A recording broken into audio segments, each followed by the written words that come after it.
എല്ലാവർക്കും പുതിയൊരു വീഡിയോയിലേക്ക് സ്വാഗതം. ഇന്നൊരു എക്സ്പെരിമെൻ്റ് വീഡിയോ ആണ്. ഈ മീറ്ററിലെ ബാറ്ററി മാറ്റാൻ വേണ്ടി ബാറ്ററി വാങ്ങിയായിരുന്നു. അത് 9 വോൾട്ടിൻ്റെ ഒരു ബാറ്ററിയാണ് അതിലുണ്ടാവുക. അപ്പോൾ നമുക്കതിലെങ്ങനെ 9 വോൾട്ട് വന്നു എന്ന് ചെക്ക് ചെയ്യാം.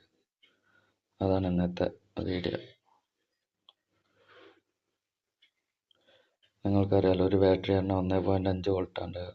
ഇതിലെങ്ങനെ 9 വോൾട്ടായി എന്നാണ് നമ്മൾ നോക്കുന്നത്. ഇത് കണ്ടില്ല, 9.60. ലോഡില്ലാത്തതുകൊണ്ടാണ് 60 കാണിക്കുന്നത്. അല്ല, ലോഡ് കൊടുത്ത 9 മാത്രമേ കാണിക്കുള്ളൂ. ഈ ബാറ്ററി ഉണ്ടല്ലേ, ഇതിൽ 1.5 ആണ്. ലോഡില്ലാത്തതുകൊണ്ടാണ് 5.7 കാണിക്കുന്നത്.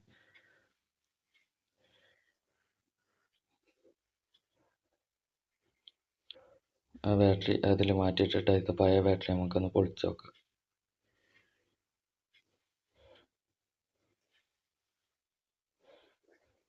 പുതിയ ബാറ്ററി അതിനകത്തിടാം. മറ്റേ പൊളിച്ചിട്ട് അതിലെങ്ങനെ 9 വോൾട്ട് വന്നു ചെക്ക് ചെയ്യാം.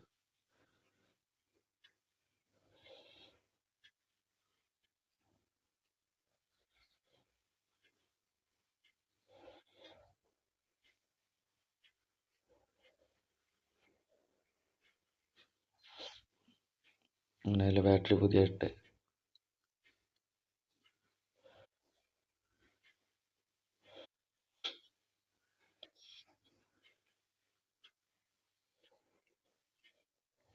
പഴയ ബാറ്ററി നമുക്കൊന്ന് പൊട്ടിക്കാം.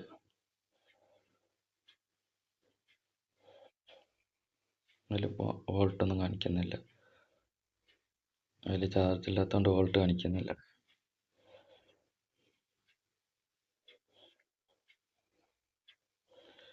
അത് പൊളിക്കാനുള്ള പരിപാടിയാണ്.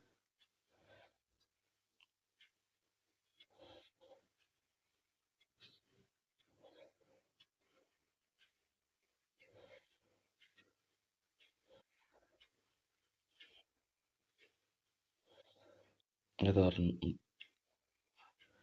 അതിനകത്തുണ്ടല്ലേ ഒരു ബാറ്ററിയാ, 6 സെല്ലാണ് അതിൽ. അപ്പോൾ അങ്ങനെയാണ് അതിൻ്റെ ഉള്ളിൽ കിടക്കുന്നത്. ഒരു സെല്ലിൽ 1.5 വോൾട്ട്, അങ്ങനെ 6 സെല്ലാകുമ്പോൾ 9 വോൾട്ട് വരും. അതാണ് അതിൽ 9 വോൾട്ട് കാണിക്കുന്നത്. അതായത് ഇതാണ് ശരിക്കുള്ള ബാറ്ററി. കൂടുതൽ സെല്ലുകൾ കൂടി ചേർന്നുള്ള ബാറ്ററിയാണ്. മറ്റൊക്കെ വെറും സെല്ലുകൾ മാത്രമല്ലേ, ഓരോ സെല്ലുകളാണത്.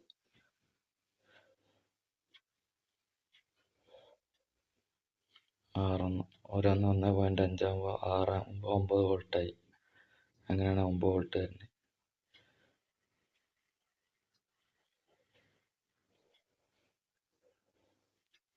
അതിലൊക്കെ ചെറിയ വോൾട്ട് ഉണ്ടാവും. ഏതെങ്കിലും ഒരു സെല്ല് വീക്കായാലും ബാറ്ററി ഡെഡ് ആവും. മറ്റേലൊക്കെ ചിലപ്പോൾ വോൾട്ട് ഉണ്ടാവും. ഇഷ്ടപ്പെട്ടവരൊക്കെ ഒന്ന് ലൈക്ക് ചെയ്യുക. അടുത്ത വീഡിയോ ആയിട്ട് അടുത്ത് തന്നെ വരുന്നതാണ്.